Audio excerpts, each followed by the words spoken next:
Welcome back to the Unanimous Decision Podcast. I'm your host, DPalm. Follow me on Twitter at DPalm66. Follow the show on Twitter at UDPod. If you want to talk about the show on social media, please use the hashtag UDPod so I can make sure to find you. And thank you for the shout out. Thank you for the love. Since you found the show, make sure you don't lose the show. Subscribe in the iTunes store and leave us a 5-star review. Once you leave a 5-star review, I'll read it on the air. Don't read them on the Friday editions. They'll be read on the Monday editions. But trust me, your words will be heard. If you got more words you want to say, you can email us at udpodcast@gmail.com. Things you like, things you don't like. Guests you want back, guests you don't want back. I'm assuming that's my homie Mike. He doesn't listen to wrestling podcasts, so that's kind of a useless insult. You can follow the entire MTR Network on Twitter at the MTR Network, where we bring everything to you. Comic books, video games, movies, TV reviews. We talk politics on Sanity Check. We talk sports now on Unanimous Decision. It's the one place you can get everything you need with the opinions that you love. We're going to be reviewing Iron Fist at some point, so you get to see me and Chris damn near come to blows on the internet. We're back, like I said, Road to WrestleMania Rumble's on. We have back on the pod a member of PW Torch's East Coast cast, Rich. What's up, Rich? Not much, DPalm. Ready to talk about the Road to WrestleMania. We are 2 weeks out, and it's getting pretty crazy. If there's one thing I could say that I feel like, that's what I feel like. That's right. We might have a soundboard here on UDPod now. Things may have gotten a little bit out of hand. Okay. We're fancy. I won't go as far as fancy. Just like, I think the word's going to be annoying very shortly. Very shortly. But hey, until the gimmick's not getting over anymore, by God, we're going to make some money off it. All right. So you guys heard 2 weeks away from WrestleMania. Next week, we're going to have a supersized pod. It's going to be me. It's going to be Rich with some other guests, bringing you all that you need to know about the show of shows, the weekend that's coming. We're going to be talking NXT. We're going to be talking, making predictions at WrestleMania. Who's going over? Who's counting the lights? Who's walking out with belts? So I do think it's going to be a fun weekend. But before we get to any of the business of the WWE's official build to WrestleMania, let's go outside the ring. A sad note this week. I don't know how many people listening are fans from an older era. But even as a WCW guy, I can honestly say that most of the defining calls that I can think of in my nascent wrestling fanhood were Jim Ross calls. And after he finished recording his most recent Ross report with Kevin Nash this week, he received a phone call that his wife had been struck on her Vespa when returning from the gym. She later died of her injuries. Just the heart goes out to Jim and JR and Jan and their family. It just, if you've ever listened to the Man's podcast, this is a business that does not have a lot of reputable people. This is a business where everyone who's your favorite, there's someone you can find a shoot interview of someone talking bad about him. Jim Ross was in this business for over 40 years. And if you find one person to say a mean word about Jim Ross, they'll be the first. And if you listen to his podcast, if you've done the Jim Ross live shows, his love for his wife has been apparent in every step. She's been with him through, and you can read the post he put up this week when she was still in serious condition. But he spells out just how important she's been to him. She's gotten him through. She's kept him alive, and she passed away this week. And our hearts just go out to the Ross family and everyone who knew Jan.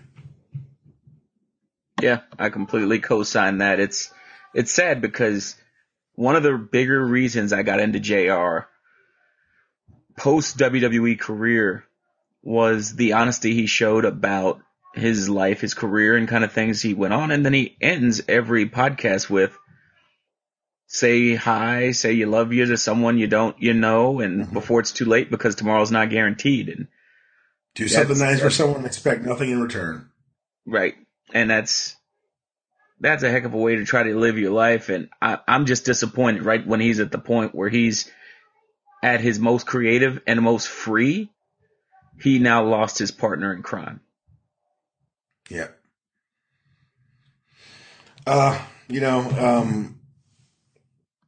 Outpouring of well wishes to come from all the wrestling community. And this is the time of year when it's interesting because you get reminded, even without this kind of tragedy, that this is truly a community. You see the guys who you've got Young Bucks tweeting out pictures of them and Kevin Owens and him retweeting. And you got these people. This is the Super Bowl for the sport, this business. And, I hope it's not a pall that casts over the weekend, but if it is, it's one that, it's worth it. Because, she was a big part of this business because she let us borrow her husband every Monday for years. And, yeah, it hit me harder than I thought it would just because I was listening. I was actually waiting for my podcatcher to refresh when I heard the news about Jan. Because I was looking for my new Ross report. And then I listened to the Ross report. It's a great one with Kevin. And we're not supposed to be putting over other podcasts on our podcast, but Ross report. It's a bigger show than mine. Yeah, it's him and Kevin. And it's two guys who've known each other for 30 years, talking about the business, talking about their lives, talking about their wives. And it's really sad to know that immediately thereafter he got that kind of news. Other sad news, not as sad. Dear God, not as sad. I promise this is not going to be the down edition of the Road Wrestlemania of UD Pod. There were some leaks this week that I suspect some people listening would think that we're going to delve into, and we're not. Nope. These, the entertainers here are the victims. Whoever leaked them is a piece of trash who should be prosecuted to the fullest extent of the law. And word that's leaked onto the dirt sheets is that no one in the company will be punished for the leaks, which is the way it should be, right, Rich? Absolutely. This is a lot of stuff that got cut up in the latest iCloud hacking, and I'm just glad that WWE has stepped away from it because you don't need to put any more light to it than already has happened through woefully inappropriate people sending pictures and clips to Saray's family, and I can't express more how shocked I am at the depravity of people. And the thing is, I wish I was shocked. Because people are garbage by taking their garbage, by sending it to her mother and father. Like, what kind of weird, sick kick do you get out of it? I don't get it. Yeah, we're not going to talk about it here any further, but yeah, the people who did the leaking are literal scum. And the people who are propagating it by basically harassing her and her family are disgusting. And if you disagree, don't listen. I don't care. All right. Let's talk about some things that actually involve the business. A little bit of kayfabe only now. We're going to slide right into it because holy shit, Jim Cornette's inducted in the Rock and Roll Express. Now, for those of you who don't know Jim Cornette, first and foremost, shame on you. Or congratulations. I can't decide. Jim Cornette's a legendary figure in pro wrestling. He has been, what's he doing? Where does he work now? He is... God, he's kind of on his own. I was like, I remember I was doing a little research. I was like, wait, is he booking? No, that was a while ago. But what is he? No, he just kind of lives on the internet. And he does podcasts. Internet agitator.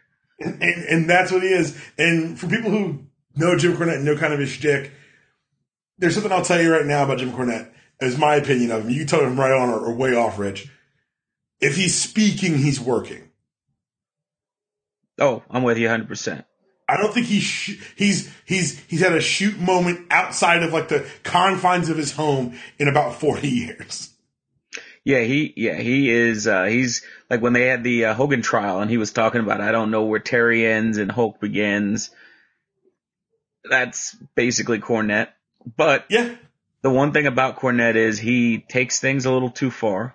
Yes. And once he's in a feud with you, it becomes a blood feud, no matter how asinine. Whether you want it to be or not. Right. He is kind of like the Randy Orton of wrestlers in terms of real life, where you could just argue with him and Randy will burn your house down storyline wise. Cornette will do the same thing. This is the guy who told Sami Zayn or El Generico and Kevin Steen that they'd never make it. Now that they made it, now that Kevin won the big belt on Raw, he said, I just thought they wouldn't change, and they did. They did what I told them. So the man's a worker. He's always working. And I'm fine with that. I think it's very interesting they're letting him on WWE television again. Yes. Well, I think part of that goes back to what you typically talk about with Vince. he's unafraid of people who have conflict with him showing up on his television, because that's evidence that he finally got you to show up on his television. Everything for Vince McMahon's a power play. Yeah. And having Jim Cornette guest on his show, on his air, it doesn't... Only thing better would be if he could get Ted Turner to induct someone. Man, if he got Ted Turner... I think Vince's head would explode. He'd be so damn happy. Well, I mean, as it stands now, think about... Get the bell ready. When I'm at the Hall of Fame, you're going to have Jim Cornette, Paul Heyman, and Eric Bischoff in a 50 feet radius of each other under Vince McMahon's tent. He's the happiest man in the world. Yeah. All of his vanquished foes are literally performing for him. Yeah, I'm waiting for Vince to show up and scream, "Dance, monkeys, dance." Or just, as they're all walking out, just a big, the Titantron is just Vince holding puppet strings. Oh, man.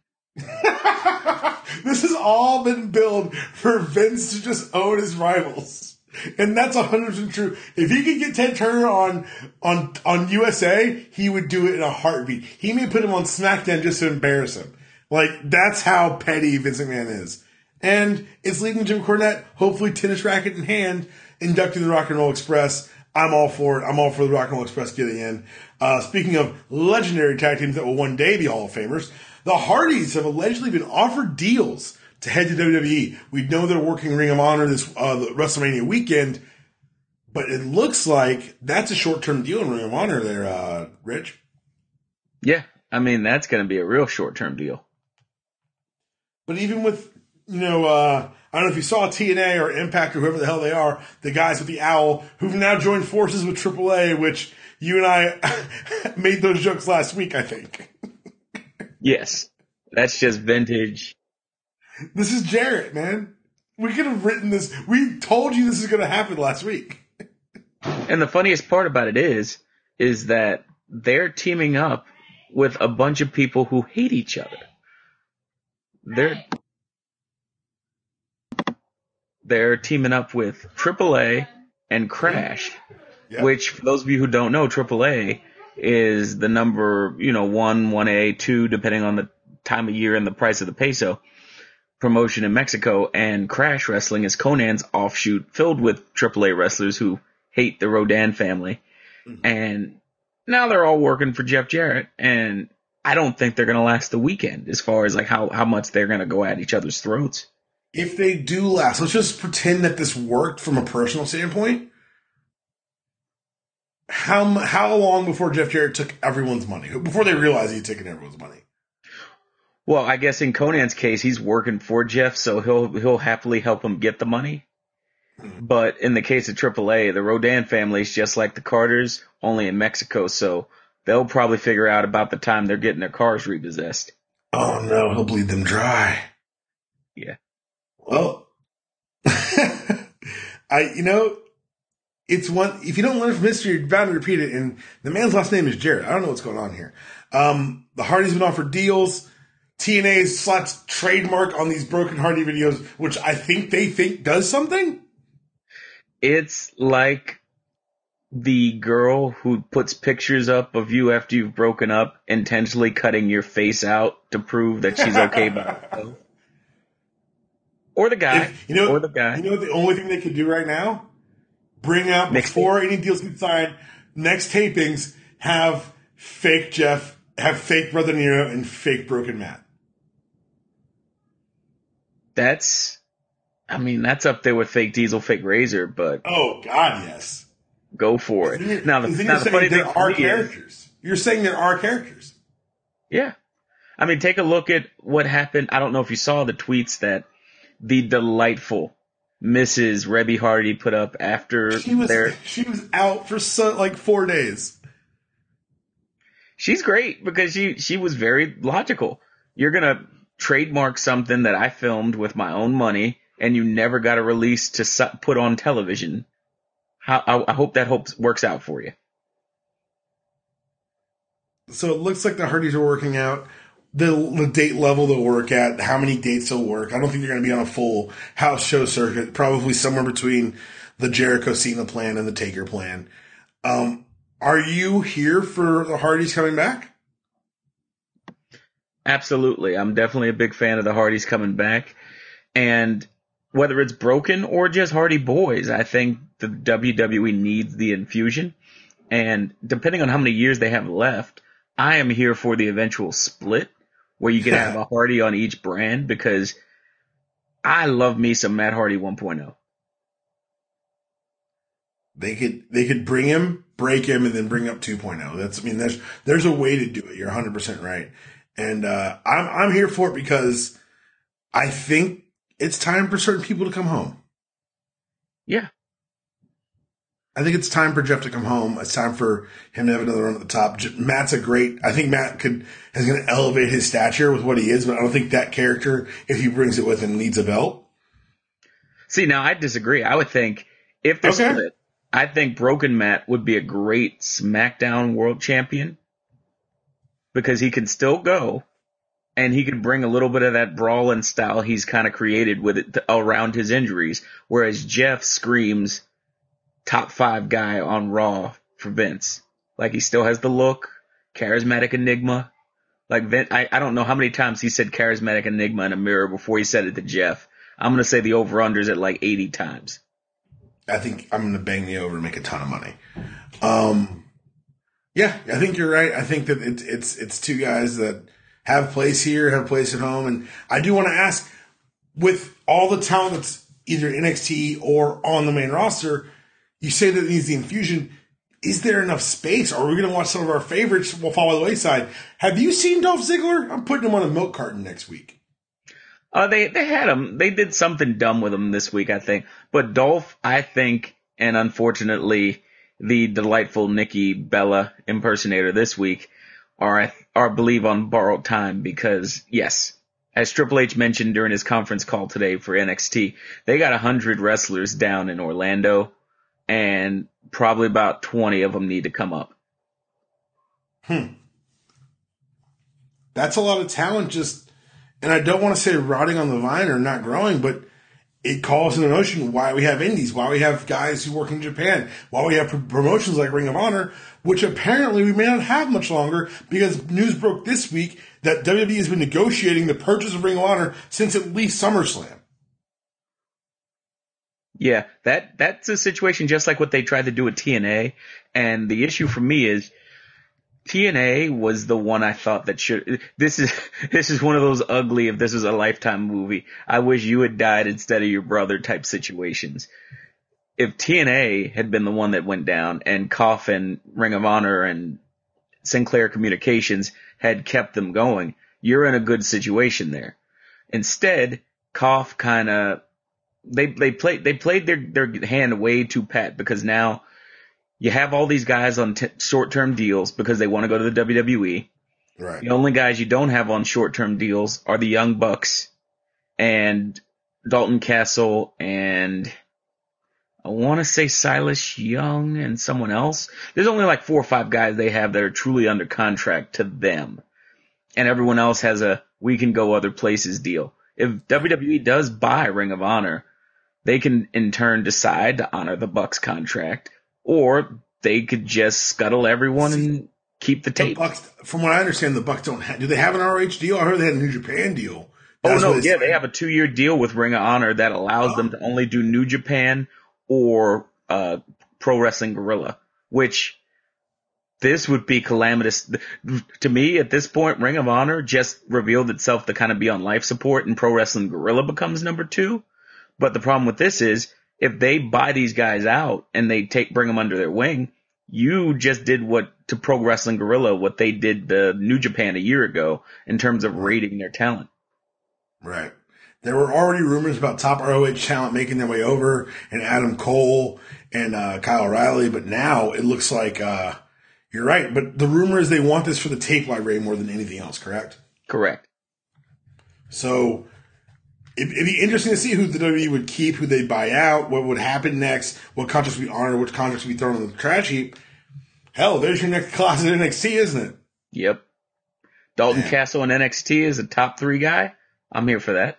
Adam Cole, 1-year run, top heel, NXT. Adam Cole, baby. I didn't want to have to, I thought the Bebe was understood. Listen, I'm going to be that guy. I love saying the Bebe. So do I.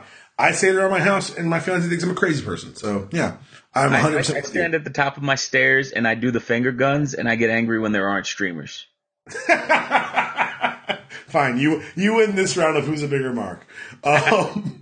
When we're talking about the library, do you think it'd be something that would be featured as an aspect of the network? Because I think it'd be obviously used, but I'm afraid that they would just use this as like montage fodder for like, here's the Samoa Joe before he made it. Like, I don't want that to happen. I think part of it would be that for the WWE television, but for the network itself, I think they would do the collection similar to what they're doing now with the old NXT back when they had the, I can't even remember the name of the group. Evanescence? No.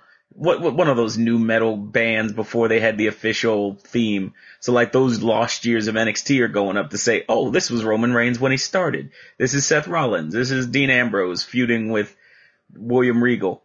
And I think they'd do the same thing. You'd have a collection of the best of Samoa Joe, the best of AJ Styles. Because, we blinked and it went from the kind of hokey Johnny Ace class of wrestlers to Triple H's crop of Ring of Honor stalwarts. Best in the world. Yeah, he's got the Galacticos, if I could borrow the soccer term, in terms of these are the aces of every independent promotion from the last 10, 15 years. And they now have applied their trade to the point where they are top guys in the WWE. Not maybe guys. All of them are top guys, and that's amazing to me. These guys are like a 5-star match factory. It's ridiculous. I look at the names on that list, and then I see what the ROH, like what could come over that library. We're talking about like 2006 Punk Joe. Summer of Punk. Summer of Punk? Oh my God. The true Summer of Punk that wasn't ruined by Triple H. Sorry, WWE, it happened. It's true. Yeah. And they would love it. They would love having the Summer of Punk under their house because he was actively saying, I'm leaving for this company and I'm going to take your belt with me. Is ROH folding good for the business? It isn't, but just like when I said with TNA, if they're at the stage where they don't want to commit. I mean, from what Dave Meltzer said, they had a very lucrative offer from Flow Slam on the table and they turned it down because they thought, we could stand pat and just do status quo. The money they would have received from Flow Slam would have given them enough of an impetus to maybe re-sign some of those guys, keep a Kyle O'Reilly as a top guy and pay him fairly. But if they don't want to pay wrestlers, that's what I say with TNA. If you don't want to pay wrestlers on time or don't pay them, period, then you got to go. Because there needs to be an entity. God, I wish I had one Powerball because we could just build the territory. Jarrett free, mind you, where the money would go to people who are truly good wrestlers. I mean, without Ring of Honor, would we have Cedric Alexander? Will we have ACH? Will we have guys like, Silas Young, Dalton Castle, Moose? See, I've gone around and around on this because I think you're right. I think it's the boys having fewer places to work is bad for business. That's just simple economics. But I think that if you can, and I know everyone says Vince is evil, blah, blah, blah, and Vince is to progress and evolve, and now potentially ROH, it's conflicts of interest. And I get it. I get the hesitation to have everything under one roof. No one in the history of the world has been better at professional wrestling than WWE. No one's drawn more money. No one's put more asses in seats. No one's pushed it closer to the mainstream. If it's gonna all be in one place, historical or not, there are worse places for it to be than under Vince's house. Yeah, imagine a world run by, say, the Jarretts. Or imagine if Eric Bischoff had won the Monday Night Wars. That wouldn't have been good. Goosebumps, didn't you? Yeah. It'd have been horrifying. I know we all have our qualms with Vinnie Mac and the fact that his wife is now part of the largest heel stable in the world. Yo, gee, Lord. I mean, I do agree. I saw one of my buddies on Twitter, Tape Machines, mentioned the irony of Tammy Duckworth, who I think is a fine American and a pretty awesome human being in general, mentioning that Linda talked to her about how the predatory practices of the WWE are a thing of the past Meanwhile, her husband is trying to crush the number 2 company in the Well, is it crushing if you buy him out? He's not putting him out of business. Oh, he wants. But that's the thing, Palm. If he was doing what he did basically with ECW, where they bought it, they kind of co-opted it and made it their own promotion for a little bit, I wouldn't say crushed. He's looking to WCW them. He's like, I want your tapes, I want these dudes, and everybody else, if you want to come in on 60 cents on the dollar, maybe we can talk. We don't know that, though. We're making that assumption. I'll tell you what, people keeping their names, guys making main roster money while working NXT, there have been a lot of changes that point towards a different type of assimilation. It is, but some of it's a mixture of the old type. Like, take, for instance, what's going on now with Access. For $55, you could see, for every, I think, Access show, maybe 3 to 5 of the indie wrestlers I'll see in one show for a second row ticket for $40. So you're making the money. First things first. Yeah. Thank you. Go ahead. And so in one way, when you sent me that tweet, it's awesome that that's going on. But then you have to think about the fact that they're also doing that to prevent any other independent promotions outside of their favorite promotions like Progress and the WWN family from using those international talent while they're here in Orlando. And they're like, well, if anyone's going to make money off of these guys, by God, it's going to be me. And I can see both sides. From Vince's point of view, they're here to, I can't even think of, is it the cuttlefish? They're here to like glom off of the big shark as it swims in the ocean. Yes. And the shark is like, hey, there's more chum for me, buddy. You wait your turn. And on the other, can't everybody eat? But I can tell you. The other side for me is also the fact that you've got guys like Jimmy Havoc tweeting like, I can't believe I'm about to work a WWE ring. Like, this is an opportunity. And that's the thing. For everyone's argument that this is like unfair, all of these people are willingly. This is the goal for everyone who's wrestling. Yes. And I get, sometimes I think when we talk about like the smarks and internet fans and all that, one of the places I follow on Twitter, the guys got up in arms because they're like, if you're, one of those t-shirt fans that think the WWE having these guys under their roof is awesome, you suck. It's like, no.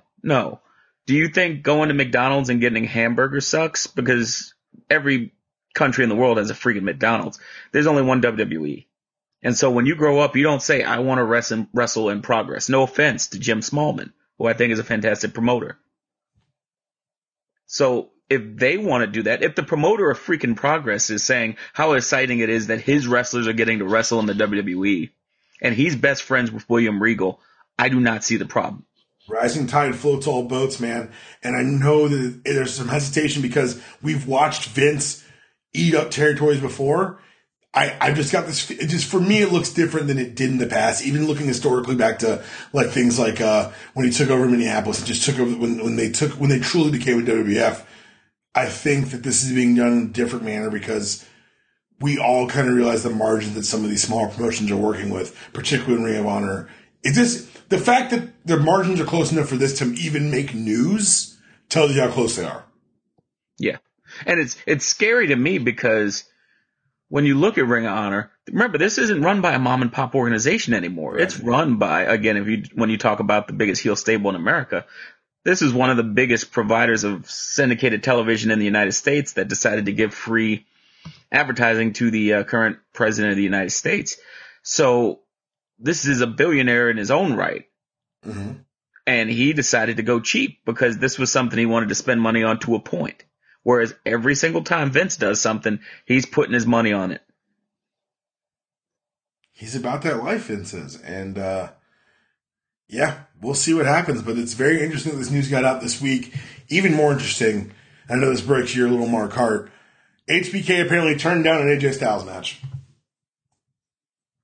Yeah, I needed to lie. I was at work and I saw that and I needed to lie down because that's AJ Styles and Shawn Michaels.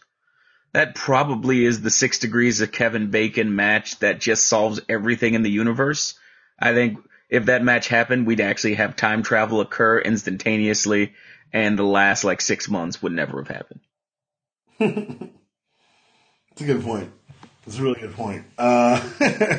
Look, man, I just know that it would have been a fun match. HBK has mentioned that while he would love to work with AJ, the one person he thinks on the roster you get a great match out of is Samoa Joe, just due to the size difference. If HBK does come back, let's say we get one more out of HBK. I know that he takes his retirement in ring very seriously, but let's say they were able to cajole him back for one match that wasn't the inevitable Triple H match. Who is the one person on the roster you'd want to see him work with? I would say if he's coming back for one more, him and Angle tear it down one last time. But if man, that's a loophole I was going to use. But yeah, for me, it's Angle too. If it's an active wrestler, I would say the non-AJ Styles guy I would like to see him wrestle would be alongside Roman Reigns. See, okay, so I was on the fence. So for me, it was either going to be Roman, because I do think that'd be a hell of a match. Yeah, I think it'd just be those two would just go at it and get after it and be a lot of fun. I'd also low key, I think I'd love Shawn Ambrose. Oh, that would be, yeah. Hey, man, styles make fights. Styles make fights, and Ambrose brings that little bit of Stone Cold energy. I always thought he and Shawn had great chemistry, but didn't get enough opportunities to show us. And I would just kind of like to see that match happen. But before I guess we're done. That's it. We've covered all the outside of the ring stuff. Let's talk about Raw this week. How did Raw start this week? It started the same way it usually starts, with a Stephanie McMahon promo that took a turn for the dark. For you. And there's something I've been wanting to say for a very long time. Mick Foley, I've got 2 words for you. You're fired! She truly is her father's daughter. I love the subtle trolling of getting the entire crowd to drop the 2 words before that, too. Mm-hmm. That's some high-level healing, man. She and her husband do it very, very, very, very, very, very well. And it brought out my favorite. Well, let's do this first. Thank you, Mick, for the last, 6 months? Yeah. Thank you for 6 months. It meant a lot. We all enjoyed seeing you. We went to Raw right after the brand split here in Atlanta. We were on the floor, of course. And my fiance likes wrestling. She accepts that I like wrestling, I think. But she kind of said, oh, it's going to be a fun night. I don't know, are we too close? When Mick Foley's music hit, her eyes got huge. She marked it. I was like, what? She goes, that's Mick Foley. I was like, are you serious? So, Mick, get the hip surgery. Thanks for coming out. And thank you for giving the rub to Sami Zayn. And I know I've seen a lot of people on the internet, Sami's getting squashed. They don't know what to do with Sami. The fact that Sami was the person to come out and stand up for Mick, get that babyface rub, stand up to Stephanie, and then take the loss to Joe again? Yeah. That's how you build what we're building for Sami. Yeah, that's perfect, because Sami Zayn, as we've mentioned the last few weeks, he is the definitive babyface from underneath. He has to have that struggle, and if he's going to be the Daniel Bryan, the CM Punk, the fighting against the authority underdog, no better way to start it than right before WrestleMania. He is WWE approved Daniel Bryan. Yeah. A little bit taller, a little bit better looking, a little bit better on the mic at this stage of his career. This is a little bit safer style.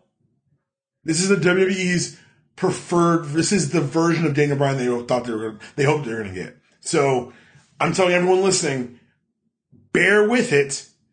This is going to pay off, and it's going to pay off huge. This is a very slow burn for Sami, and I am, for one, here for it. Next up on Raw, look, we talked last week about how uncomfortable we were with someone Triple H's healing. I think that's because you and I are just kind of used at this point to seeing executive Triple H. He reminded us why he's the best in the world at what he does this week. And it's tough to ask someone to carry a feud when one guy literally isn't in the arena most of the time. And when you're the executive, it's hard for you to get on camera all the time. But Triple H has found a way to do it. Because honestly, I was nervous about Seth being able to stand up Triple H on the mic.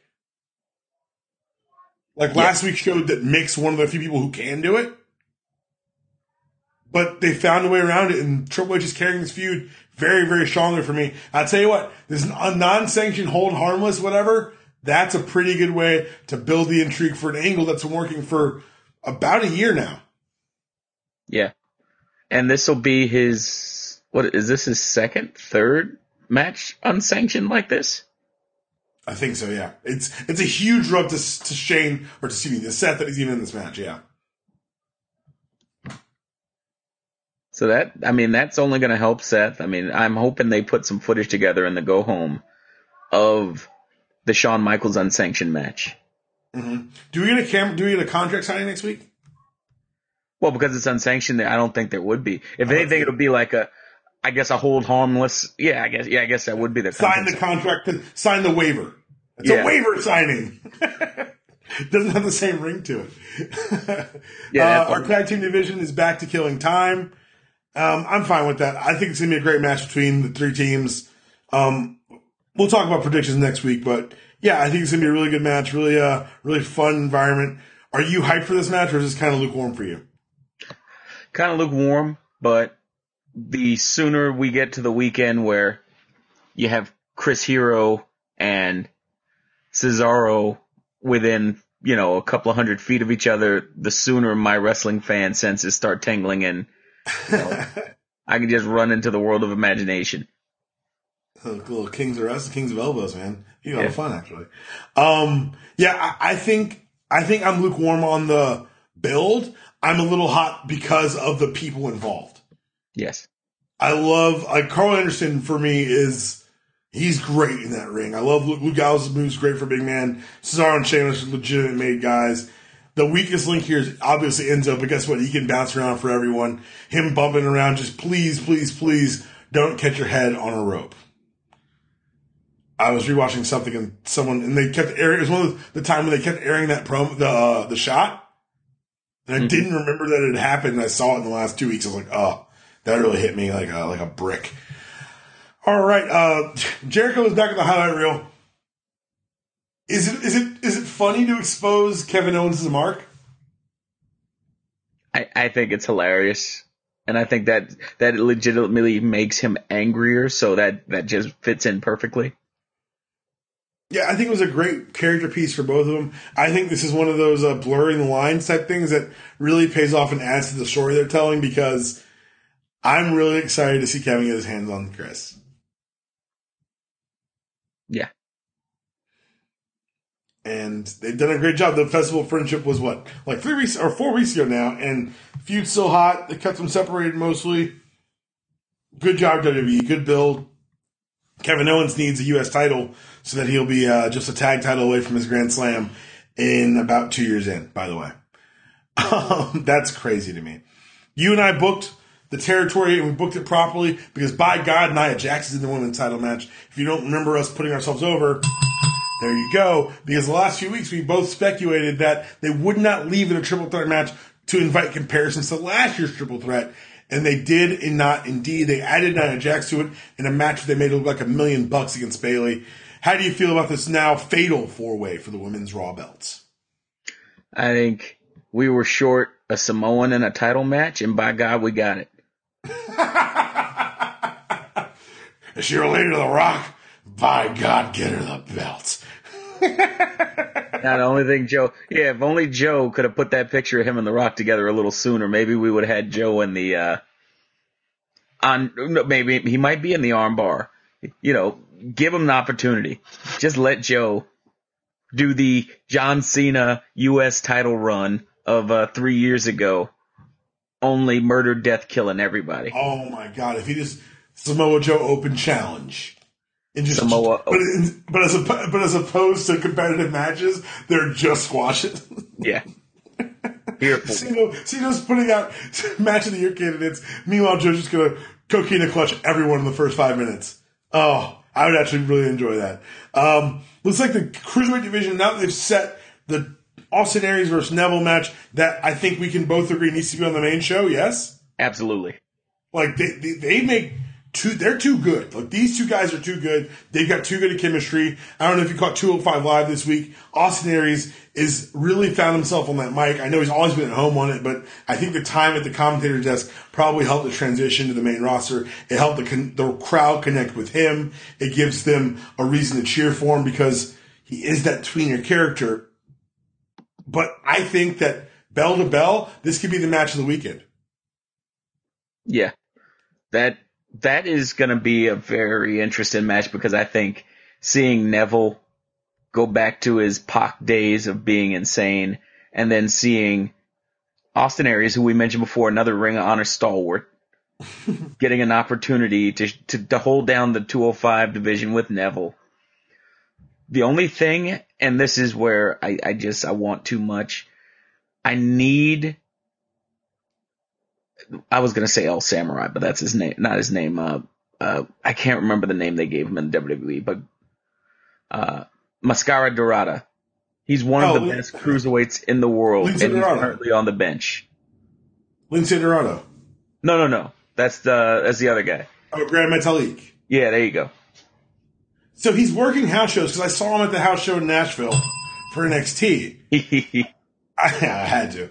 But I think they were just like, they were going to slow burn him on TV, but then Austin came back. So I remember there were vignettes. Yes. And so they looked like they were doing a TV push for him. Looks like they're going to hold him back. I see what you're saying. It should be in the match. He deserves his own spotlight. If Austin Aries goes over, slow heel turn, he becomes the first challenger, the first masked wrestler to win this belt, I'd be okay with that. Yeah, that's the thing. I think they have that hole right now because for whatever reason they're more comfortable with letting they're more comfortable with breaking up the Lucha Dragons and letting both of them essentially die on the vine on Raw and SmackDown as opposed to throwing them both into the 205 division and letting them be great. They need that superhero character for the kids. I mean, they're missing that hole that the original, well, I guess quote unquote original Sin Cara had, where I would go here to any of these shows and kids would spend $100 on a Sin Cara mask, or their parents. Word to my son, thank God Sin Cara wasn't big and he wasn't old enough yet to go to a show yet with me. But they don't have that. They could always sell Sin Cara splints for your finger. Oh, was that too? What, is he here? Can you hear me? No. All right, then. That's what I thought. If young Sin Cara don't trust you. Main event time. Braun and Roman running back a very fun match from the last pay-per-view. They have great chemistry. I'm excited for when there's a belt involved and they can really build this over some time. But man, tip of the cap to the young good brother Braun Strowman. I don't know if you heard him on Chris Jericho's podcast with the Talking Shop Boys, but it's a hell of a show. He jumped so high for that chokeslam. Yeah. I guarantee someone was like, yo, make Taker look good. And he leapt like there's nothing left in him, man. That was great. Yeah, he wanted to make Taker look great. He was like, listen, Taker ain't going to look old on my watch. He really, that's the kind of responsibility like he had a young green talent. And again, this is a guy who's working under his 100th match. So yes, he's very green, but he's taking advice. Apparently he's listening to guys. The air he got for Taker showed us all that he cares. And I appreciated that. So the Roman Spear, this is a heel move, right? He's a heel now, right? He's the heel in this match, correct? He has to be. In the match, I think Roman's gonna be, what's the way to describe Roman? And he's the guy that people are gonna be allowed to, I don't think to Vince, I don't think he'll ever be a heel. But I think for the crowd, yeah, he's gonna obviously get like super boos. So, given everything that we saw to close out Raw, are you ready for this match? I am. I think it's time for Roman to kind of show the crowd what he's made of and how strong he's gonna be. Obviously, we've seen him do well in other main events. His match versus Brock before, adding in Seth Rollins, the intensity, the amazingness of it. So having him have the stage to go up against the big dog and the original OG big dog is going to be something I'm looking forward to. I think I'm ready for it. And just to let you know, per one of my favorite sites, cagematch.net, Braun Strowman's currently at match 222. Oh, excuse. I take it back, Ron. You're still green, but not as green as I thought. I take it all back. And that counts house shows. That's why, because there's nothing more exact than a German trying to count wrestling matches. 100% true. Let's go over to Smackdown Live, and we'll talk about a match that, for when it was announced, I said it's a waste of at least 2 people in this match. And now it's a match that I think should main event WrestleMania. Argue with yourself. I've got some sound from Talking Smack this week. Congratulations, Mike. You did your best work tonight. And congratulations, Maryse. You finally did work. I know this is Talking Smack and she's being polite, but I may hit you in the nose with it. You got one more week.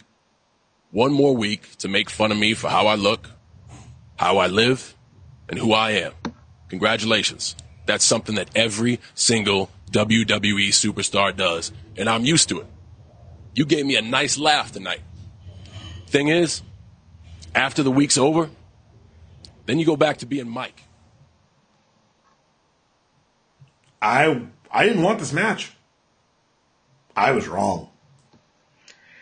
John Cena and The Miz, I mean, I'll get to the ladies in a moment, but they represent 2 sides of the same coin for wrestling fandom in terms of guys who they feel don't deserve the spot they're in. Miz, in many ways, never gets the Japanese Ring of Honor, Evolve Strong Style handshake from the mat-based guys, and John Cena has been John Cena for the better part of 14 years now. So to see them both in what I thought, as you did, was a throwaway tag match just to kind of tie in Total Divas was one thing. But the animosity that all 4 participants has brought to the table has been nothing short of, it's been fun. This is like an episode of Love and Hip Hop, but you get to see pile drivers. It's amazing. I can't believe they've gone some of the places that this feud has gone. I honestly do think it should main event Mania, because if you go off some of the rumors, and I don't know how you can spoil things in wrestling anymore, but hey, here we go. Spoiler warning. This has got to end with John proposing in the middle of the ring, right? You've got to capture that Macho Man moment. Oh, yeah. Maybe Jake the Snake shows up again, too, which would be... And John proposing to Nikki is... yeah, that's a great way to... You'll hook the casuals. I know John's been doing his media blitz for Mania. I think he was on... was it Fallon last night or something? Yeah. He's been all over the place, handing out Southpaw Regional Wrestling t-shirts. Now on sale, $24.99. Buy the shirt. Small, medium, large, extra large, giant size. Look, I haven't bought one yet, but that's the next shirt I'm buying. I'm hoping that they go on sale before I leave, because if I can pick one up in Orlando. Oh, they're on the site now. But no, I mean, like when they have because usually they'll have like a buy one, get one or something like that. Because they just added a feature, which is delightful, if I can borrow the broken parlance, where you can order it online and then pick it up at your event. Oh, that's crazy. It's a pretty good deal. Let me know how that works out, because that sounds like a giant I did it for my son. I got him a John Cena breast cancer awareness hustle Lori to respect towel, and it was really easy. They had it bagged, and it's kind of like Starbucks or any place where you order something to pick up. They already have it preset, and you just have to show ID. But so any merch stand in the place? There usually is a centralized one you'd go to. Okay. All right. See, I'm just asking questions. Want to give some more information on it. Not saying I'm going to do this. Not saying I'm not. So I was wrong about Miz, Maryse, Cena, Bella, and I was wrong again about the tag teams, because each week I come out here and tell you how bad the tag team division is, and match, yo. I mean, the Usos, God love them, they've hit a different gear in their heel persona. It's amazing. I'm in one way, I wish they would turn Roman heel so we could see the Samoan SWAT team 6-man tag the way we were meant to. Yeah, I'd be 100%. They tease a little bit in that AJ feud, but yeah, I think you're right. I think them as heels really, really, really works in a way that I don't think I expected. Before we move on too far from Nikki and John, Breezy Bella. I was here for it. I was disappointed that Nikki injured herself as Breezy Bella. Nikki speared Breezy Bella and then cut herself open on the fake boob. I didn't see that. I don't know what was funnier, seeing it or then hearing my boy Uncle Dave talk about how the physics of Nikki being used to spearing women with more softer features up top as opposed to like boxy, whatever, God knows. Feels like he just put like a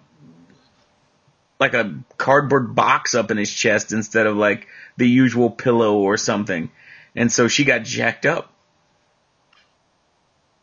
I do want to say that I think Fandango might be the most unused talent on the roster, if only because of his turn as Chet on I mean, let's be real here.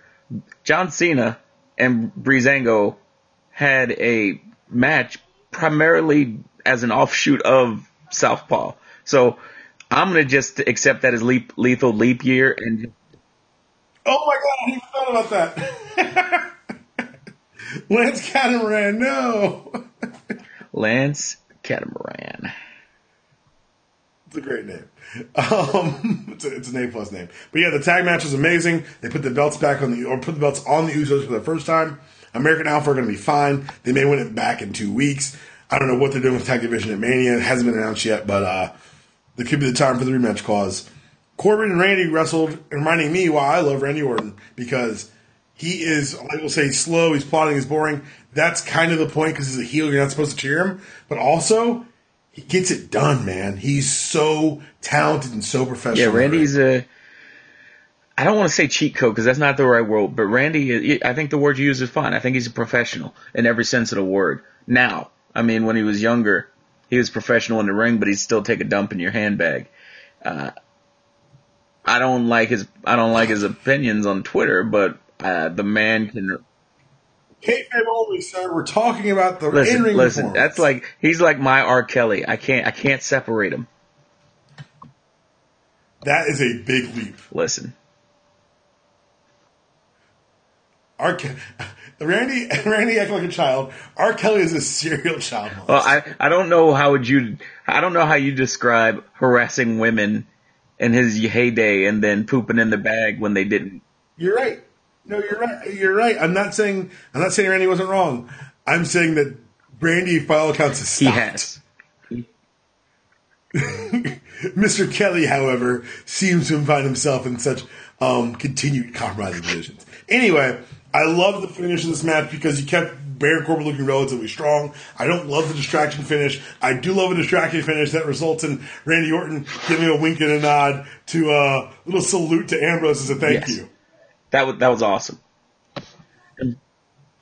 I'm really here for watching Randy tie up with these young guys, and I think it kind of could rejuvenate Randy, because if you remember that big OVW class, the one everyone talks about, it was Randy, Batista, Brock, and John. Brock and John are part-timers. Batista's gone. Randy's the last member of that class. He's the last tied to that 01 Jim Cornette OVW school. And watching him tie up with the young guys will always make me happy. I'm excited that this year's Intercontinental title match is not a schmoz 20-man ladder palooza. I'm excited to be 2 people. I'm really excited for the hopeful no DQ situation that's coming, because we can finally get that Ambrose brutality match that we thought we were getting last year. I knew that wasn't happening. Brock don't. Yeah, you're right. No, I would say you're right, but I had a dream, you know? I hoped. I had hope. Glad I have hope. The women's division, while in-ring, still is great. While booking-wise is still great. I love the way they booked everyone with a legitimate gripe against Alexa Bliss. She's down-talked to everyone. Everyone's gunning for a title. I don't know what they're going to do at Mania, because the Naomi injury clearly derailed a lot of things. But I have hope that they're going to pull it out. Yeah, I'm with you on it. I think the ladies are going to show some stuff. In my world, I would love to see, again, don't want to go too far, I'd love to see Asuka debut and just bring it to her. And, you know, as we discuss, just to decide that I am done with the NXT universe. There are other worlds than this.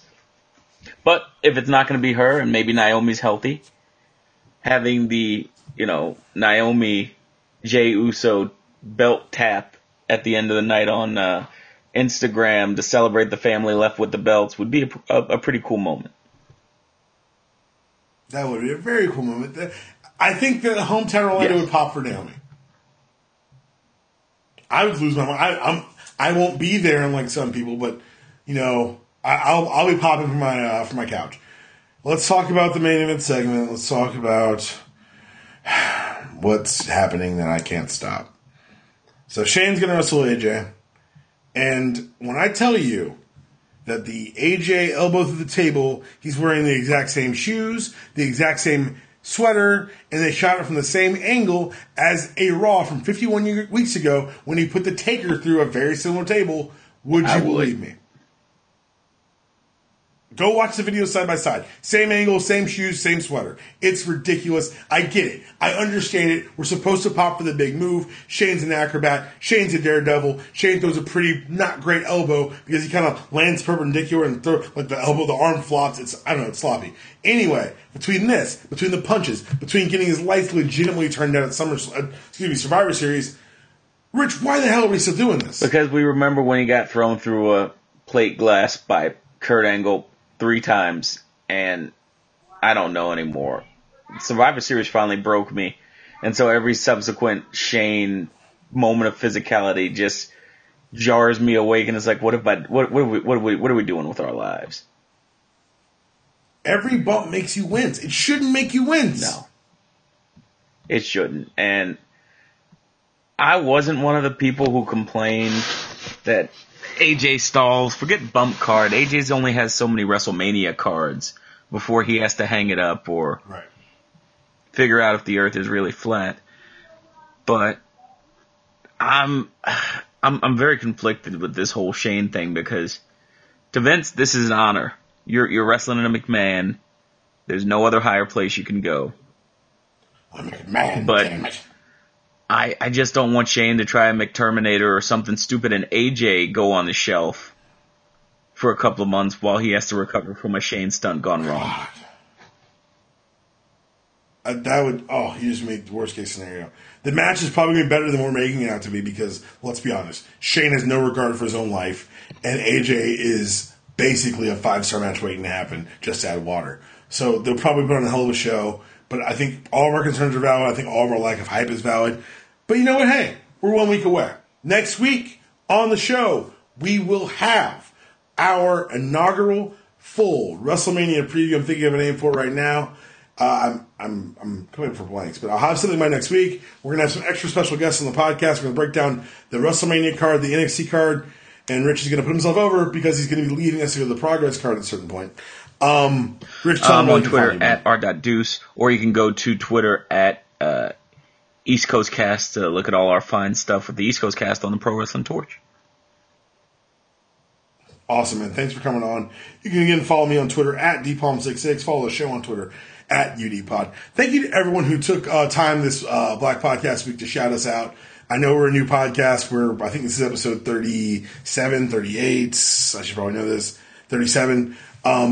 But it means a lot. And thanks for using the hashtag Talk About the Show. I try to retweet everyone. I try to say thank you to everyone. If I miss you, I apologize. Thank you for leaving comments. Thank you for spreading the word of mouth. We're going to continue to keep bringing you more shows. We're reaching the end of my two a week shows, which I'll be honest is going to be a kind of a weight off my chest. But it's been a lot of fun. Rich, thanks for doing this for us. That was your show. This is your outro. Make sure you do something for someone else and expect absolutely nothing in return. See you guys on Monday.